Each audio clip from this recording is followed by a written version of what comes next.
La electroquímica trata de dos importantes procedimientos. Primero, el empleo de la energía eléctrica para producir transformaciones químicas.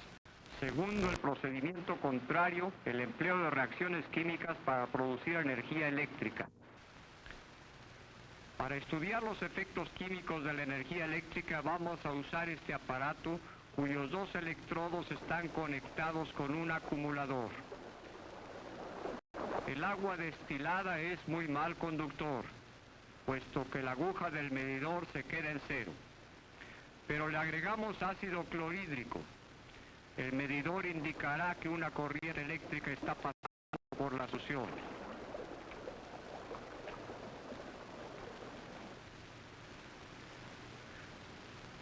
Nos explicamos esta diferencia advirtiendo que el agua contiene muy pocas partículas electrificadas, los iones, en tanto que el cloruro de hidrógeno se disocia en la solución, produciendo iones positivos de hidrógeno y iones de cloro en gran número.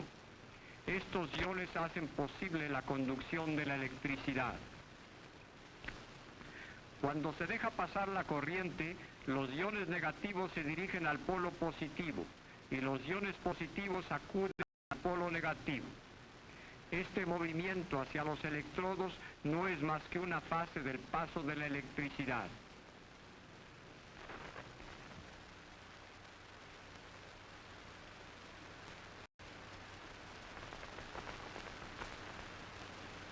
En el polo negativo, los electrones que llegan de las pilas se agregan a los iones positivos de hidrógeno. De este modo, en de hidrógeno.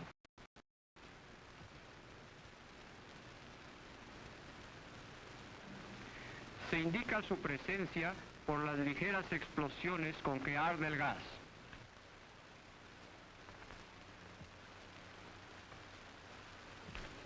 Simultáneamente, en el polo positivo se retiran electrones de los iones negativos del cloro. Nuevamente, los átomos neutros que resultan se combinan en pares para formar moléculas de cloro.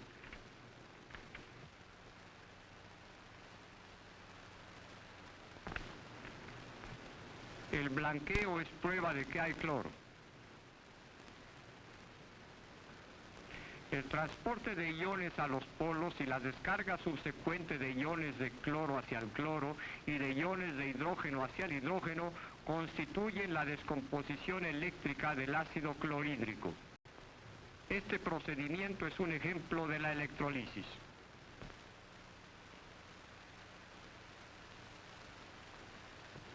Ahora vamos a invertir el procedimiento y uniendo hidrógeno y cloro generaremos una corriente eléctrica. Primero dejamos que el gas hidrógeno haga burbujas sobre esta tira de platino. Las moléculas de hidrógeno tienden a despedir dos electrones, convirtiéndose en dos iones positivos de hidrógeno. Estos pasan a la solución en tanto que los electrones se acumulan sobre el platino. No se pueden escapar debido a su atracción recíproca. Hacemos que el gas de cloro haga burbujas sobre otro electrodo.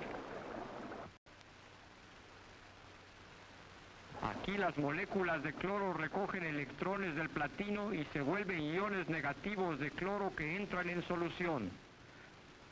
Pero pararía pronto la reacción en ambos electrodos, a no ser que del electrodo de hidrógeno se sustraigan electrones y se suministren al electrodo de cloro.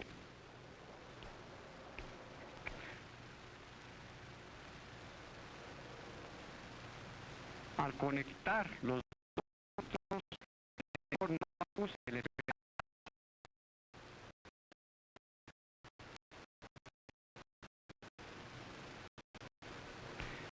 quizás en el electrodo de hidrógeno, los iones positivos atraen a los electrones y los detienen.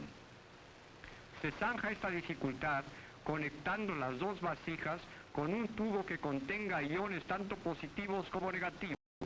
Ahora los iones negativos migran hacia el electrodo de hidrógeno, eliminando las fuerzas que estorbaban. Como resultado, los iones positivos pueden dirigirse al electrón de cloro y los electrones quedan en libertad para fluir por el circuito metálico. Las reacciones de los dos electrodos liberan pues energía en forma de energía eléctrica, en tanto que la electrólisis emplea energía eléctrica para producir una transformación química. En el acumulador se manifiesta la relación entre la reacción química y la corriente eléctrica. En los acumuladores cargados, el polo positivo es casi totalmente dióxido de plomo y el negativo plomo metálico. La solución contiene ácido sulfúrico. Cuando el acumulador emite corriente, los átomos de plomo del polo negativo despiden electrones y acaban por convertirse en sulfato de plomo. Estos electrones fluyen por el circuito metálico hacia el polo positivo, donde reducen el dióxido de plomo a sulfato de plomo. Cuando el acumulador se gasta, hay que usar un generador para volver a cargarlo, formando una corriente de electrones en dirección inversa.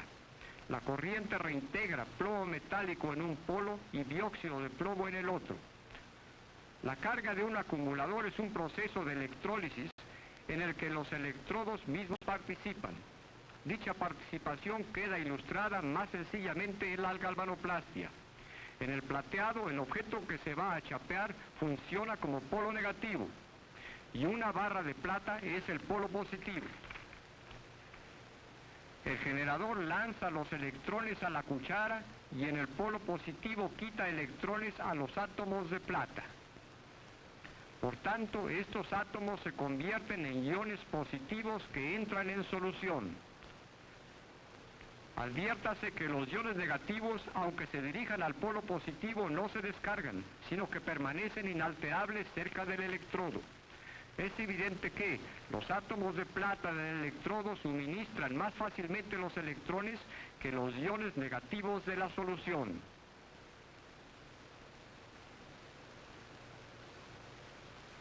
En la superficie de la cuchara, los electrones descargan iones de plata.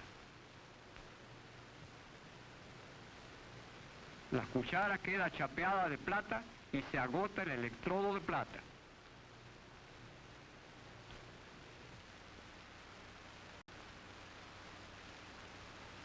En la refinación electrolítica del cobre, el metal impuro se funde en planchas, que servirán de electrodos positivos.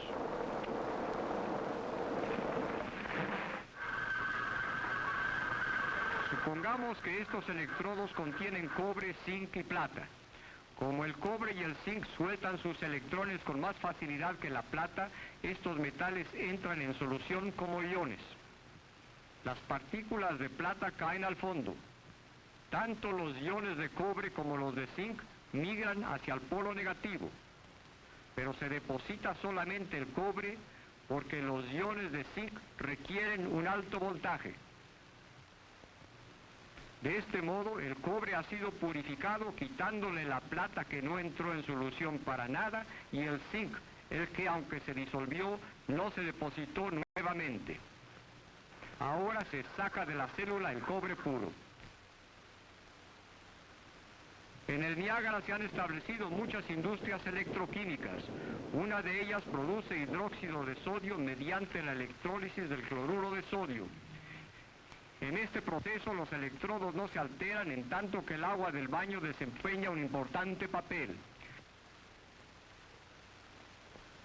Los electrones llegados al polo negativo descargan los iones de hidrógeno del agua. Esta reacción ocurre a un voltaje más bajo que el requerido para descargar iones de sodio. Los iones de sodio de la sal y los iones de hidróxido del agua constituyen una solución de hidróxido de sodio que es retirada de la célula.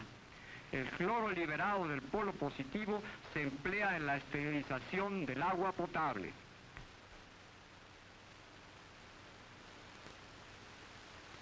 Las contribuciones que la tecnología ha recibido de la electroquímica son muy numerosas. Al oxígeno producido electroquímicamente se debe la soldadura autógena de los rascacielos y de los cascos de los transatlánticos. Las aleaciones ligeras modernas, cuyos componentes son productos de la electroquímica, nos han hecho posible la conquista del aire y el elevarnos hasta la estratosfera.